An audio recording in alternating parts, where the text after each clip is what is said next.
What mystery surprises you the most that remains unsolved? Amber Hagerman.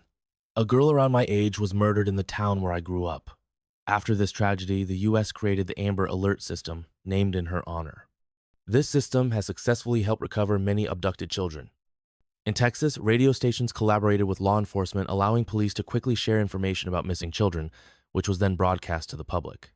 Despite these efforts, Amber's killer was never identified, and a tip hotline for her case remains open to this day. The Miyazawa family murder, Tokyo, December 2000. The Miyazawa family was brutally murdered in their home in Setagaya Ward. The killer left behind an overwhelming amount of evidence, including fingerprints, DNA, and even the clothes they wore during the crime. Forensic analysis of sand found at the scene matched sand from Edwards Air Force Base in California.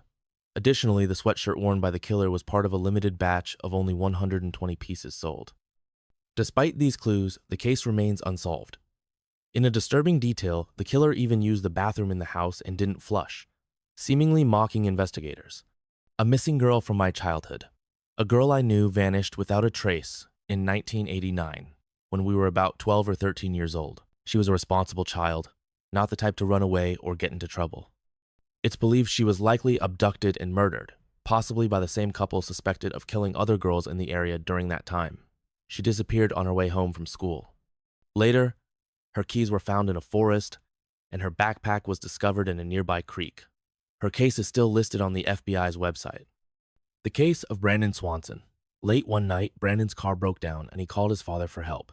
His last words during the call were, "Oh," before the line went silent. He was never seen again. A popular theory suggests he may have fallen in a field and died, with his remains later covered by agricultural machinery. However, at the time of his disappearance, no work was being done on the field. The farmer who owned the land didn't permit a police search. By the time the land was plowed for planting again, any remains might have been reduced to bones. If machinery had struck him, the workers might have mistaken it for an animal carcass.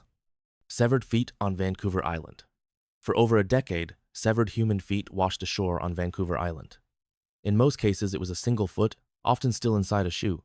Since August 2007, 20 feet have been found in the Salish Sea area. This mystery seems partially solved. Experts believe the feet belong to people who drowned or jumped into the water. The foot, being a weak point, detaches from the ankle as the body decomposes, and the buoyant shoes allow the foot to drift to shore. Elizabeth Barraz's murder. This killing was caught on camera. The footage clearly shows the getaway car used by the murderer, who was believed to be either a woman or a man in disguise. Unfortunately, the camera's angle was just slightly off from capturing the suspect's face. The motive remains unclear.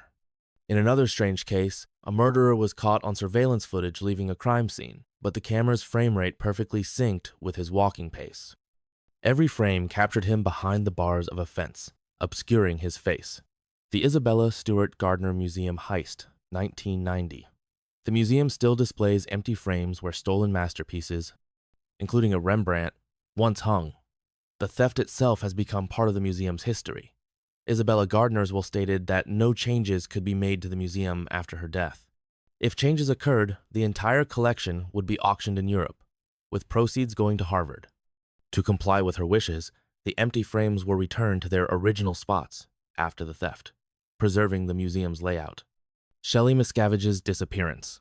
Shelley Miscavige, wife of David Miscavige, the leader of the Church of Scientology, hasn't been seen publicly in years. Journalist Tony Ortega, a Scientology expert, reported that she's likely being held at a Scientology compound near Lake Arrowhead.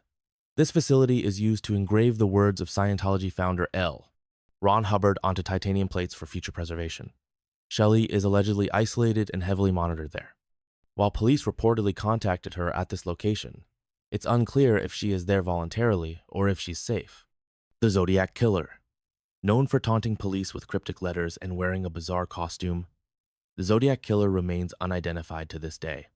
Many hoped modern DNA analysis and genealogy could finally solve the case, but his identity remains a mystery.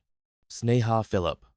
Sneha was last seen on the 10th of September, 2001, at a store near her apartment in Lower Manhattan. She never returned home.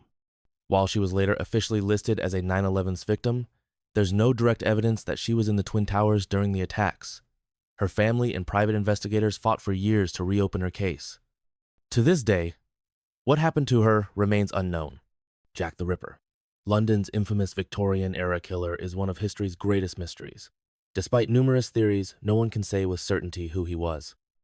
The case has inspired countless books, films, and documentaries. It's haunting to think about how many criminals evaded justice in the past due to the lack of modern forensic tools. The Reggie disappearances. In my small town, 4 men named Reggie mysteriously vanished over the course of 2 years. Not a single clue or lead ever emerged. 9 years later, another man named Reggie moved to town. Within 30 days, he disappeared too. The last case happened 18 years ago, and no one knows what caused these vanishings. Dorothy Kilgallen's death. Dorothy, a journalist investigating the Kennedy assassination, died hours after appearing on the television show What's My Line?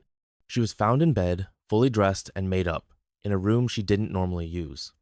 A folder containing her Kennedy investigation notes was missing and never recovered. Her death was never properly investigated. Kyron Horman. Kyron disappeared at age 7, and this year he would have turned 21. He vanished from a school in Portland, Oregon.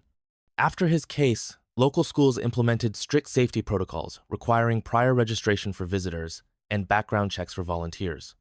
I've seen a car in town with his name and tip line numbers on it, possibly belonging to his family. It breaks my heart to think about where he could be. Molly Bish. Molly disappeared from her lifeguard post in Massachusetts. 3 years later, her body was found. Although it's been 24 years, her killer has not been identified. Her sister is very active on TikTok, raising awareness about the case. I hope answers will come someday. The stranger on the path. When I was 18 or 19, I thought I saw my cousin walking along a path. I biked over to greet him, but it wasn't my cousin, it was a man I had never met. Strangely, he knew my name and where I was from, and he greeted me like an old friend. Confused, I pretended to know him and made small talk before leaving. I never saw him again, though his voice and face stayed with me for years. The Coca-Cola epidemic. In the 16th century, after contact with Europeans, a mysterious disease swept through Central America, killing 10-12 million people more than smallpox in that region. The disease caused near-total annihilation, and its identity remains unknown. Was it hantavirus, smallpox, salmonella, or a viral hemorrhagic fever?